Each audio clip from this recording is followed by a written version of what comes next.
Hello, this is Jeff of TAOFLEDERMAUS, often pronounced TAOFLEDERMAUS in England. Today we have another installment of You Make It, We Mock It, where viewers submit various designs to us, and then we propel them to supersonic speeds. In many ways, it can be thought of as amateur rocketry meets Pinewood Derby, where you want a stable flying projectile, but the projectile has to meet certain size and weight specifications. Today's project comes from Brian from Northern California. What we have is a copper kind of cone-shaped piece cast inside an epoxy resin. Now, that copper piece may look familiar to some people, especially if you're like a blue-collar guy. If you guess that is a spot welder tip, then you are correct. And whew, those replacement tips are not cheap. Now, the tip itself is a little too small, so we use that resin to bring the diameter of the projectile up to about 0.675 inches. Now, for this load, we'll be using a gas seal called an obturator 12, and on top of that, we'll put a cork wad. And then Brian's projectile sits on top of that. You'll see that I added some fiberglass tape around the base there, and this was to bulk it up and also give the sabos something to grip onto a little better. Now, you may have noticed that the projectiles have a little bit of a taper to them. It's a little smaller at the tip than it is at the base, but it looks like our fit is pretty tight here, so we should have pretty good engagement with the rifling. And incidentally, a viewer made a suggestion that we're going to try here. Put a single marking on the projectile, so when we watch it fly through the air with the high-speed camera, we could maybe get a better idea of how quickly it's rotating. Now, weight of the projectiles are about 24.8 grams, or 0.87 ounces, or in grains, that comes out to 381.2. We'll be using 20 grains of E3 propellant, and that should give us a velocity of around 1,550 feet per second, 442 meters a second, 1,056 miles per hour, or Mach 1.37. And at those kinds of speeds, having a big flat nose like that won't factor in that much. It'll still do a lot of deep penetration. Anyway, let's head out and test these out. Welcome back, TAOFLEDER folks. Jeff's behind the camera and OG out here in front of the camera, fortunately behind the gun. We have a submission today sent to us by Brian from Northern California. It's not often that we get submissions from right here behind the granola curtain, but this one comes semi-local to us, and really, this is a what'd you call this? A spot welding tip? Yeah. So you guys are going to name this thing down here in the comments. Yeah, we need a good name for it. Just the tip. I mean, that's too easy. Yeah, that's too easy. But it's a spot welding tip. Jeff's already shown you this on camera, so I won't go into it too much, but just know that it is a resin or acrylic cylinder that really needs to be fired out of a rifled barrel. It has to have spin to get stabilized and fly somewhat straight. And it's extremely tail heavy. But I'll tell you what, let's shoot it through a smoothbore, because everyone always, see how it do through a smoothbore. We know it's going to do poorly. Right. We know it. It's a hot dog down a hallway. Fortunately, I have a smoothbore over here, and let's go ahead and we'll shoot the first one out of a smoothbore just to show you guys. Jeff can show you on the high speed. Yeah, all the waggly antics that are going on. So. Yeah, it may be. I mean, we're only like 15 yards away right now. Yeah. We'll start out kind of close. Brandon's waiting down there for us. We lasered him at 15 yards. After the smoothbore, we'll send one down to rifling. We'll spin the F out of it and show you. It'll be a nice little comparison. You can see how they fly when they're spinning. Yep. All right, let's get to it. Okay, I'm ready. Here we go.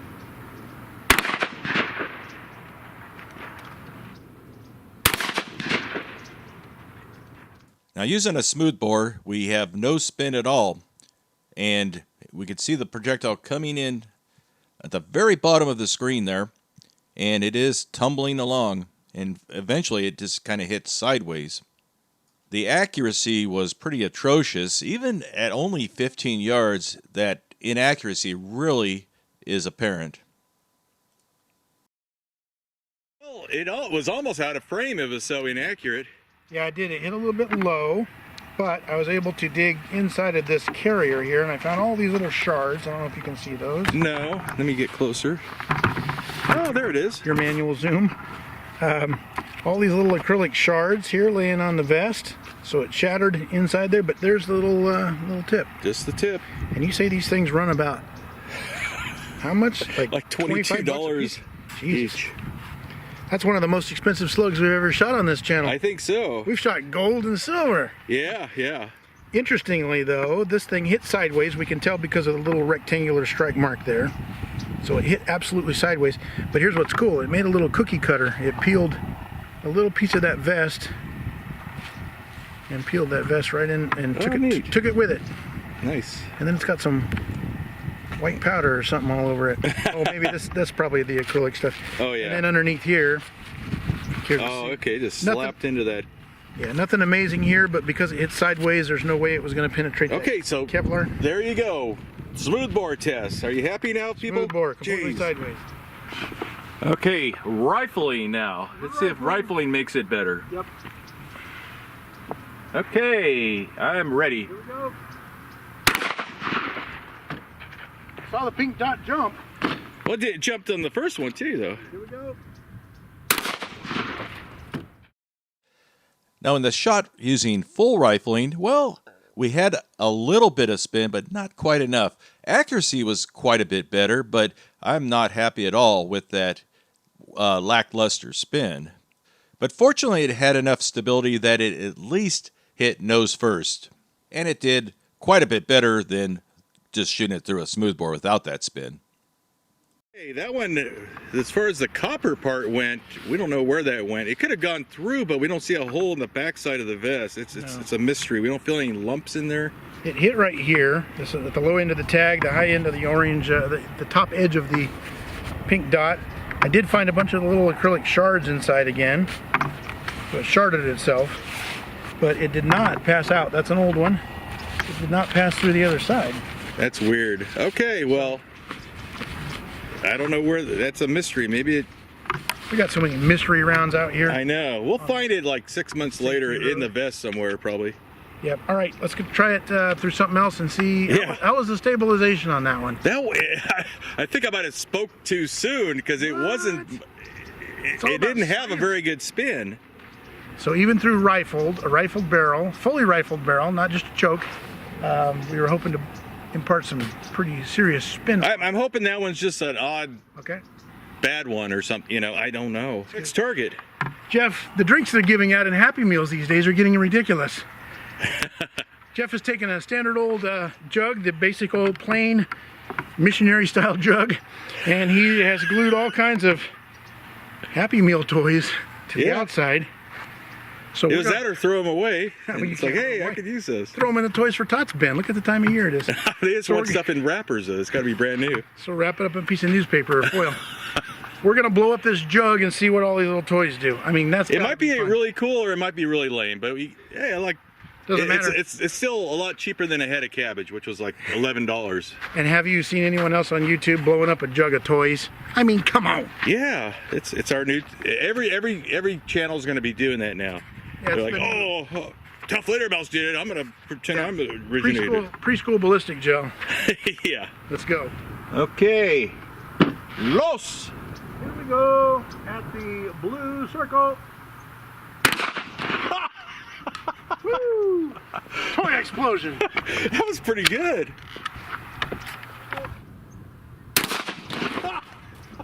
Woo! Now again, through rifling, we had a little better spin this time, enough that it was much more stable. Accuracy was, well, pretty good for what these things are. And that marking that the viewer suggested, well, I kind of like that. See, it pays for these content creators to read their comments instead of ignoring them, and that's what we like to do. So if you have any ideas, suggestions, or complaints, well, you can leave it in the comment section. The world famous lead plate. Okay, anytime you're ready. Here we go at the... Well, that one, I think it hit like 7 o'clock or something. The last shot looked really promising, but again, we're back to that semi-stable, semi-accurate kind of weak spin situation. That wasn't very accurate. Not very accurate. You said it flew kind of wonky on the high. Yeah. It's again not very good spin for some reason. Rifling is not really. Well, it's something, you know, with my load, you know, maybe the sabot wasn't tight enough or something, or not enough surface area to grab onto. But look at that thing. It planted itself in there sort of sideways. Did a pretty good job at burrowing through. Yeah, it's not bad at all. It wanted to make it out the back, but just a little tiny bulge there. So didn't make it all the way through, but that's a dinosaur-sized hole. You often find yourself thirsty on a hot day, nothing else around to drink except that stupid water. Try new fish-flavored Percy. Perfect for a hot day.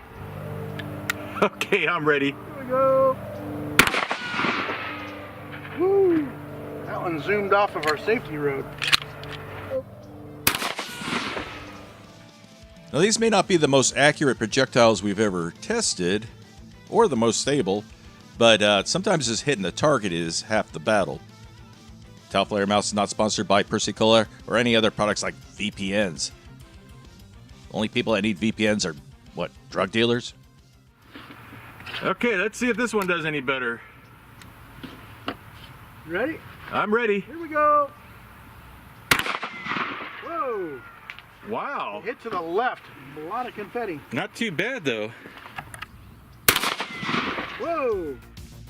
Now, in this shot, we don't have any of the aftermath footage because an SD card died on us, but it did penetrate the full thickness of the wet magazines.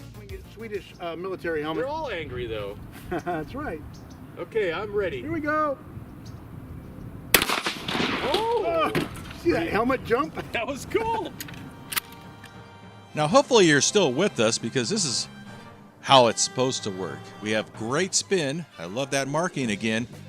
Great accuracy, and what a cool effect that is. Now, when we don't get enough spin, we call that sabot slippage. I really thought I had a really good fit with those sabots, and it's a very fine line between being too tight and not tight enough. You don't want it too tight, then you have a barrel obstruction. But this one worked out perfect, and we had the spin stabilization that this projectile needed in order to be successful. We had some leftover corn from Thanksgiving, and on top of that we have put a can of El Pato sauce. It's salsa de tomate con jalapenos.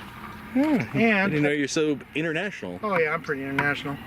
On top of that, we have put Trevor Kelso. What's his name? He's a spokesman. He's a spokesman for Pfizer, I think. Oh yeah, he's the guy that's dating Britney Spears or Yeah. somebody. I think he plays. Doesn't he play tennis or baseball or something? I think British soccer. Well, he is the perfect model to sit on top of our jalapenos. We're going to try and actually put a slug down here. We don't want to damage him because he's a very important spokesmodel.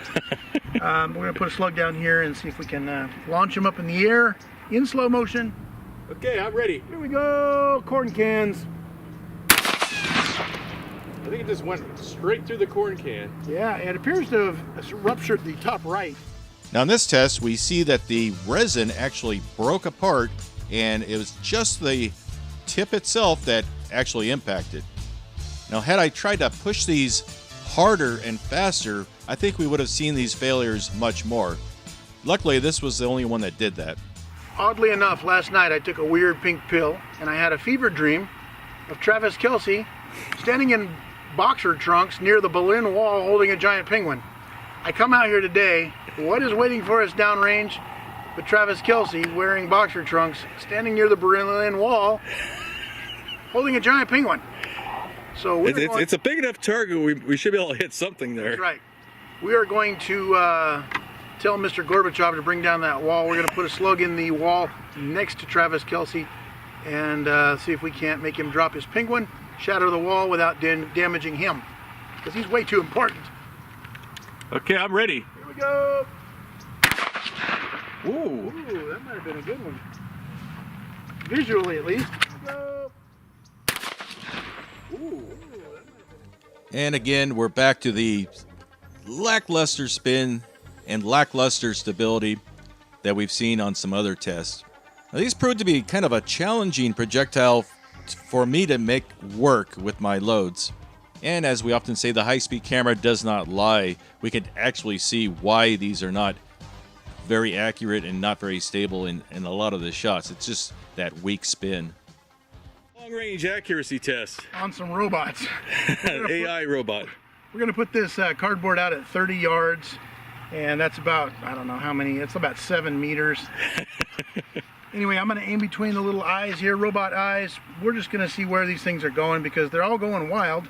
They're not even consistently wild. So we got a couple more of them. We're just going to see where they hit on the cardboard. 30 yards. If you hit the cardboard, I think that's good, but okay, I'm ready.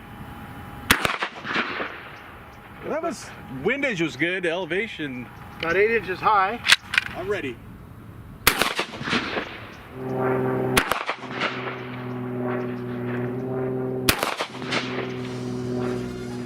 In the first long-range test, we have, again, kind of a weak spin.